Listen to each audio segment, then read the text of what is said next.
नमस्कार, one page YouTube channel में आपका स्वागत है। आज सुनिए मुंशी प्रेमचंद की लिखी कहानी रामलीला। इधर एक मुद्दत से रामलीला देखने नहीं गया।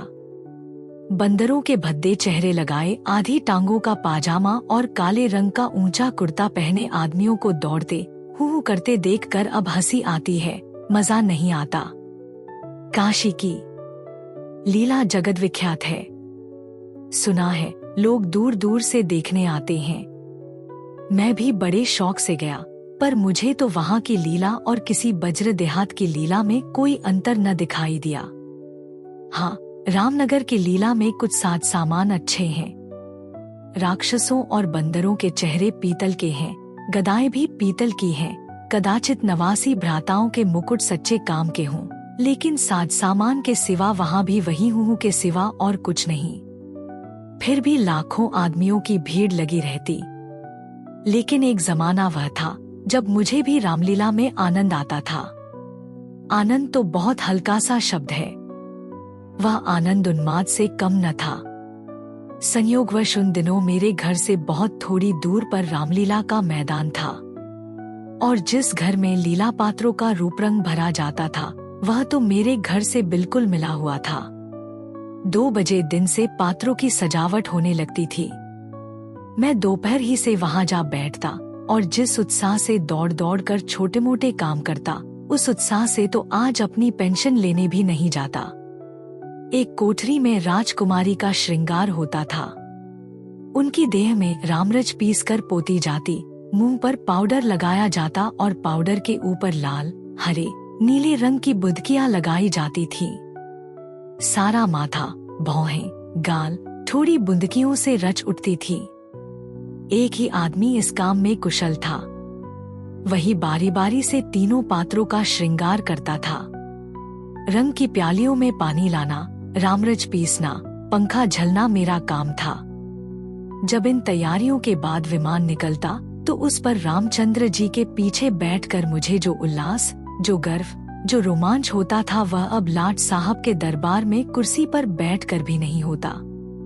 एक बार जब होम मेंबर साहब ने व्यवस्थापक सभा में मेरे लिए एक प्रस्ताव का अनुमोदन किया था, उस वक्त मुझे कुछ उसी तरह का उल्लास, गर्व और रोमांच हुआ था। हाँ, एक बार जब मेरा ज्येष्ठ पुत्र नायब तहसीलदारी में नामजद हुआ, तब भी ऐसी ही तरंगे मन में उठी थी, पर इनमें और उस बाल वहनलता में बड़ा अंतर है। तब ऐसा मालूम होता था कि मैं स्वर्ग में बैठा हूँ। निषाद नौकालीला का दिन था। मैं 2-4 लड़कों के बहकाने में आकर गुल्ली डंडा खेलने लगा था। आज श्रृंगार देखने न गया। विमान भी निकला, पर मैंने खेलना न छोड़ा। मुझे अपना दाव लेना था। अपना दाव छोड़ने के लिए उससे कहीं बढ़कर आत्मत्याग की जरूरत थी, जितना मैं कर सकता था। अगर दाव देना होता तो मैं कब का भाग खड़ा होता, लेकिन पदाने में कुछ और ही बात होती है। खैर, दाव पूरा हुआ। अगर मैं चाहता तो धांधली करके 10-5 मिनट और पदा सकता था, इसकी काफी गुंजाइश थी, लेकिन अब इसका मौका न था। मैं सीधे नाले की तरफ दौड़ा। विमान जलतट पर पहुंच चुका था। मैंने दूर से देखा, मल्लाह किश्ती लिए आ रहा है।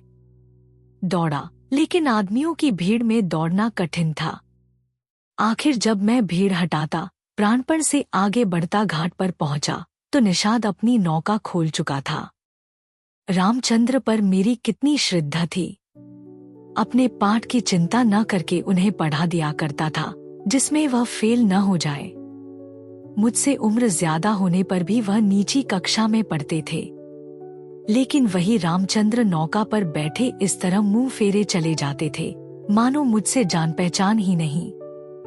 नकल में भी असल की कुछ न कुछ बू आ ही जाती है। भक्तों पर जिनकी निगाह सदा ही तीखी रही है, वह मुझे क्यों उबारते? मैं विकल होकर उस बछड़े की भांति कूदने लगा, जिसकी गर्दन पर पहली बार जुआ रखा गया हो। कभी लपक कर नाले की ओर जाता, कभी किसी सहायक की खोज में पीछे की तरफ दौड़ता, पर सब के सब अपनी धुन में मस्त थे। मेरी चीख पुकार किसी के कानों तक न पहुंची। तब से बड़ी बड़ी विपत्तियां झेली, पर उस समय जितना दुख हुआ उतना फिर कभी न हुआ। मैंने निश्चय किया था कि अब रामचंद्र से न कभी बोलूंगा, न कभी खाने की कोई चीज ही दूंगा। लेकिन ज्यों ही नाले को पार करके वह पुल की ओर लौटे, मैं दौड़कर विमान पर चढ़ गया और ऐसा खुश हुआ मानो कोई बात ही न हुई थी। रामलीला समाप्त हो गई थी। राजगद्दी होने वाली थी, पर ना जाने क्यों देर हो रही थी। शायद चंदा कम वसूल हुआ था। रामचंद्र की इन दिनों कोई बात भी न पूछता था। न घर ही जाने की छुट्टी मिलती थी, न भोजन का ही प्रबंध होता था। चौधरी साहब के यहाँ से एक सीधा कोई 3 बजे दिन को मिलता था। बाकी सारे दिन कोई पानी को नहीं पूछता। लेकिन मेरी श्रद्धा अभी तक ज्यों की त्यों थी। मेरी दृष्टि में अब भी रामचंद्र ही थे। घर पर मुझे खाने को कोई चीज मिलती, वह लेकर रामचंद्र को दे आता। उन्हें खिलाने में मुझे जितना आनंद मिलता था, उतना आप खा जाने में कभी न मिलता। कोई मिठाई या फल पाते ही मैं बेतहाशा चौपाल की ओर दौड़ता।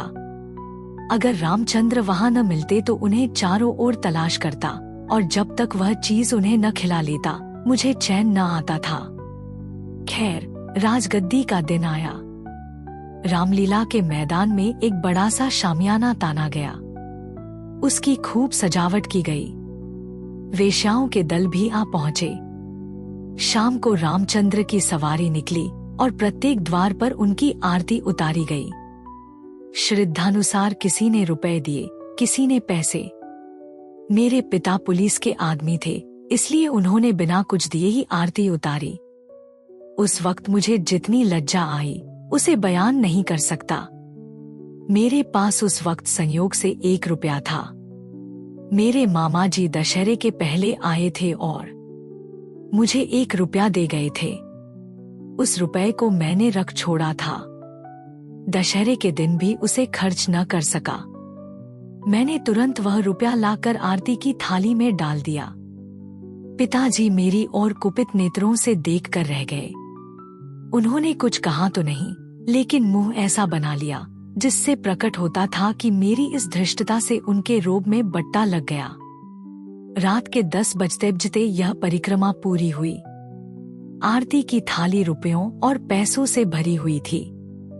ठीक तो नहीं कह सकता, मगर अब ऐसा अनुमान होता है कि 400-500 रुपयों से कम न थे। चौधरी साहब इनसे कुछ ज्यादा ही खर्च कर चुके थे।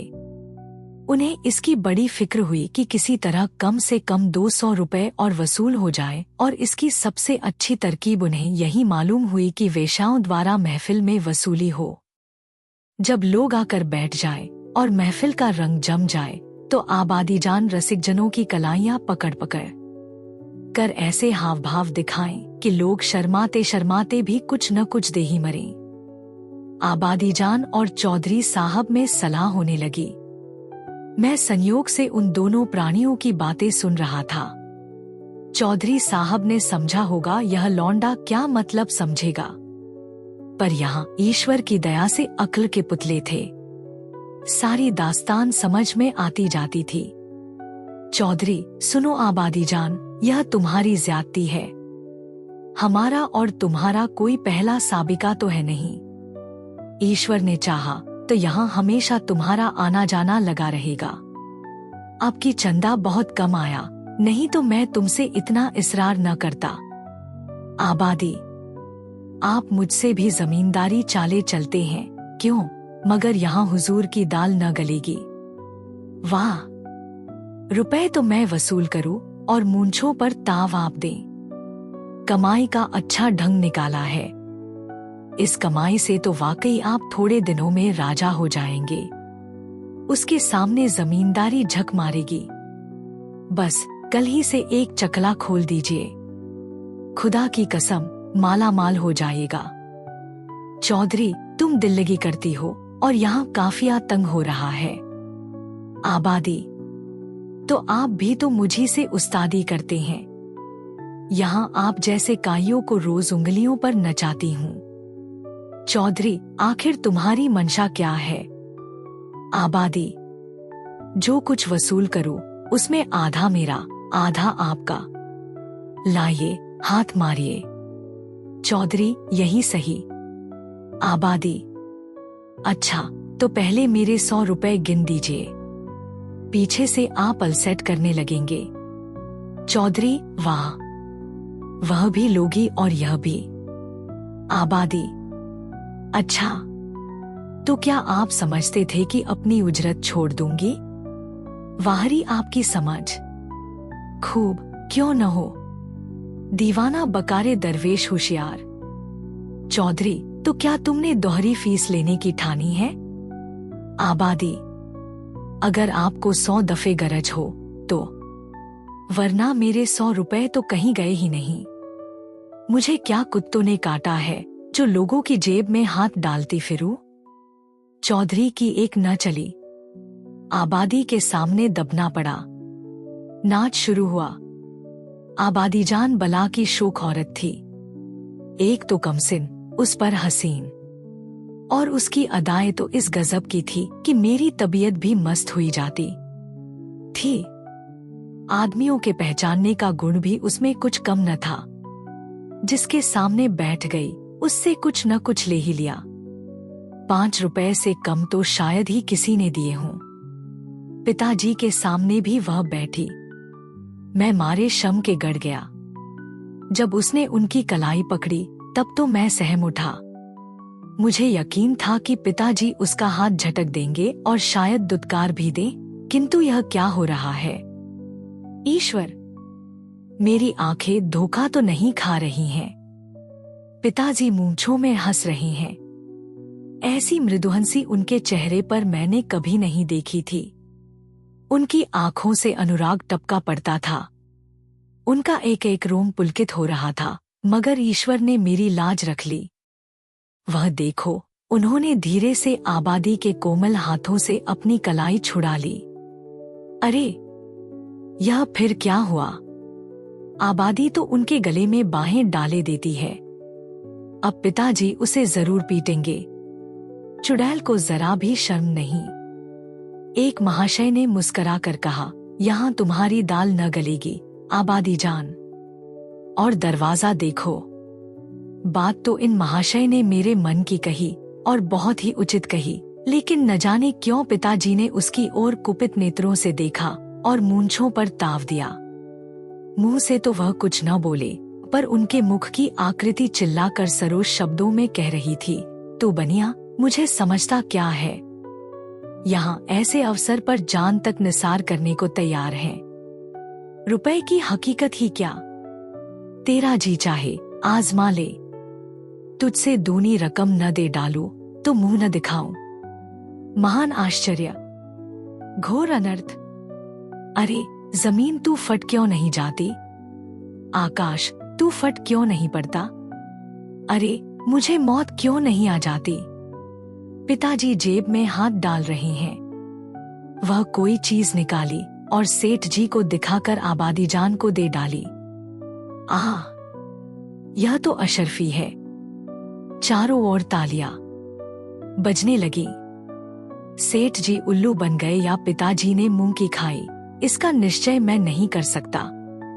मैंने केवल इतना देखा कि पिताजी ने एक अशर्फी निकालकर आबादी जान को दी।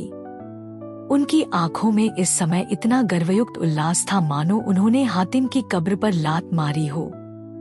यही पिताजी हैं जिन्होंने मुझे आरती में 1 रुपया डालते देखकर मेरी ओर इस तरह से देखा था मानो मुझे फाड़ ही खाएंगे।